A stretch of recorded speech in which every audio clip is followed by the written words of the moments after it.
안녕하세요. 7월 11일 금요일 아침엔 묵상을 시작하겠습니다. 오늘 본문은 요한복음 4장 46절에서 54절까지 말씀입니다. 요한복음의 4장의 가장 마지막 부분인데요.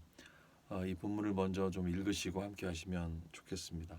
어제까지 읽은 부분은 예수님께서 사마리아 지역으로 가셔서 사마리아 여인과 대화를 하시고 또 사마리아 마을에서 며칠 묵으시는 그런 내용까지를 읽었는데, 그 이후로 이제 갈릴리로 넘어오시면서 있었던 일에 대한 그런 이야기입니다. 갈릴리는 기적이 자주 일어나는 그 기적의 마을처럼 느껴지기도 해요. 어제 그 갈릴리로 오시면서 하신 예수님의 말씀을 좀 다시 한번 기억해둘 필요가 있어요. 어제 본문 43절, 44절에 보면은 이틀 후에 예수님은 그곳을 떠나 갈릴리로 가시면서 예언자가 자기 고향에서는 존경을 받지 못한다 하고 직접 말씀하셨다. 이런 그 문장이 좀 끼어 있거든요. 좀 기억해둘 필요가 있겠습니다. 오늘 본문을 시작하면서 갈릴리 가나에 대한 설명이 앞서 나오는데 물로 포도주를 만든 사건이 언급이 돼요. 그렇게 하셨던 장소였다라고 이렇게 부연 설명을 하고 있습니다.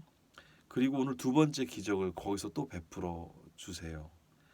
이 두 번의 기적 이야기, 그리고 예수님이 어제 그 읽은 본문에서 하셨던 그 갈릴리에 대한 언급을 좀 비교해 볼 필요가 있겠습니다.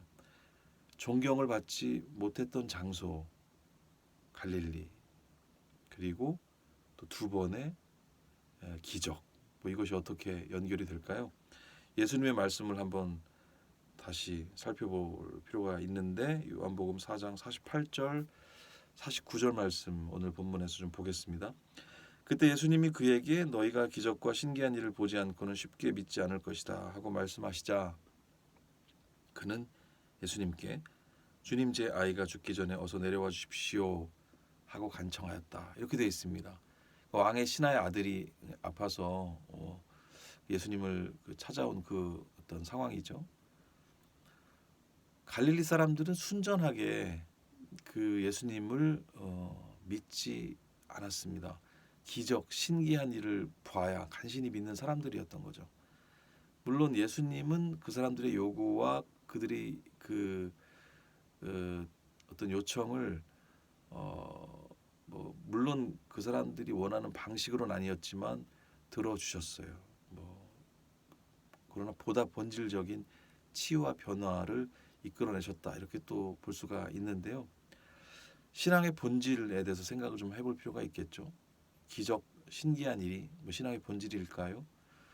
갈릴리의 기사를 읽으면서 어쩌면 기적이 많이 일어나는 동네야, 나도 갈릴리로 이사 갈까? 이렇게 생각하시면 안 되겠습니다. 갈릴리 이장님도 반가워하지는 않으실 거예요. 저런 말은 아마 텃세도 굉장히 심할 것 같거든요. 오늘 짧은 본문의 이야기를 읽으면서 우리가 좀 살펴봐야 할 것은 예수님의 마음인 것 같아요. 기적과 신기한 일에 초점을 맞추지 말기를 바라시는 예수님의 마음을 좀 읽을 수 있으면 좋겠습니다. 만약에 물로 포도주를 만든 일, 왕의 신하의 아들을 말 한마디로 낫게 한 일, 이런 것들에 초점을 맞춘다면은 우리는 이 본문을 제대로 이해하는 것은 아닐 거라고 생각을 합니다. 그냥 우리 입맛에 맞게 이해하는 거죠. 저는 이 본문이 우리들 신앙에 대해서 매우 비판적인 기능을 하고 있다고 생각하고 또 해야 한다고 생각합니다. 기적, 신기한 일이 신앙의 본질이 아니니까요.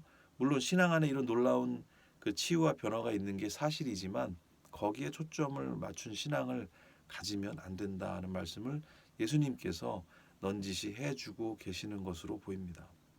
여기 왕의 신하는 50절에서 그 예수님의 말을 듣고 믿고 돌아갔다라고 되어 있지만, 이 믿음은 사실 좀 미숙한 믿음의 단계라고 볼 수가 있습니다. 왜냐하면 그 이후에 그 예수님의 말씀의 시각과 자기 아들이 낳은 시각, 그 시각의 일치를 보고 나서야 비로소 예수님을 믿고 그 가족들이 함께 믿었다 되어 있거든요. 기적과 신기한 일을 믿는 마음과 그 일을 일으키시는 분을 믿는 마음은 다른 거죠. 우리는 무엇을 믿고 싶고 또 무엇을 믿고 있는지 좀 돌아볼 필요가 있겠습니다. 우리는 하나님 손에 들린 선물이 아니라 하나님을 사랑해야 하겠습니다. 우리의 목적에 맞춰서 우리의 욕망을 채워주는 대상을 섬기는 일을 우리는 우상 숭배라고 말을 합니다. 우상 숭배는 하나님께서 가장 싫어하는 그런 일이죠. 뭐 십계명에도 제일 먼저 등장을 하고 있습니다.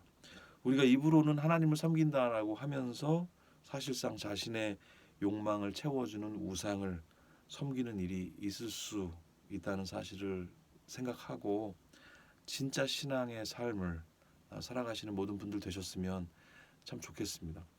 마지막으로 그 한 가지 대조를 좀 볼 필요가 있을 것 같아요.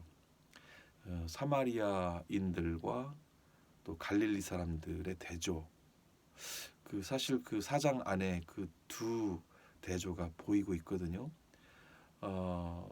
사실 예수님께서 갈릴리에서는 어떤 이적을 보이시진 않았어요.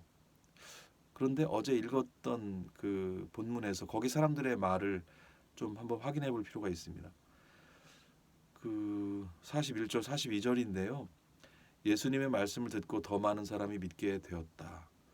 그들은 그 여자에게 이제 우리가 믿는 것은 당신의 말 때문이 아니라 우리가 직접 이분의 말씀을 들었고 또 이분이야말로 정말 세상의 구주라는 것을 우리가 알게 되었기 때문이요 하였다. 네. 그러니까 사마리아 여인의 어떤 이야기, 전해 들은 이야기 때문이 아니라 우리가 예수님의 말씀을 직접 듣고 깨달음을 가졌기 때문에 우리가 믿었다 이런 얘기를 하는 겁니다. 갈릴리 사람들의 믿음과 이 사마리아인들의 믿음은 어떻게 여러분 대조를 느끼시는지 모르겠습니다. 갈릴리 사람들에게서 그 좀 볼 수 없었던 훨씬 고상하고 진실한 신앙의 태도를 우리는 배척받던 사마리아인들에게서 오히려 발견하게 되는 것 같아요. 우리의 신앙은 어떻습니까? 직접 예수님의 말씀을 마음으로 듣고 어떤 기적 때문이 아니라 어떤 신기한 일 때문이 아니라 어떤 상황이랑 상관없이 그분의 존재 자체를 믿는 그분을 나의 주님이시자 세상의 구주로 믿는 그런 믿음이 우리에게 있어야 하지 않을까 싶습니다. 물론 그런 믿음을 많은 분들이 소유하고 계시다고 믿습니다. 오늘도 그 믿음 안에서 함께 하나님을 신뢰하며 걸어가시는 하루가 되시기를 축복합니다. 감사합니다.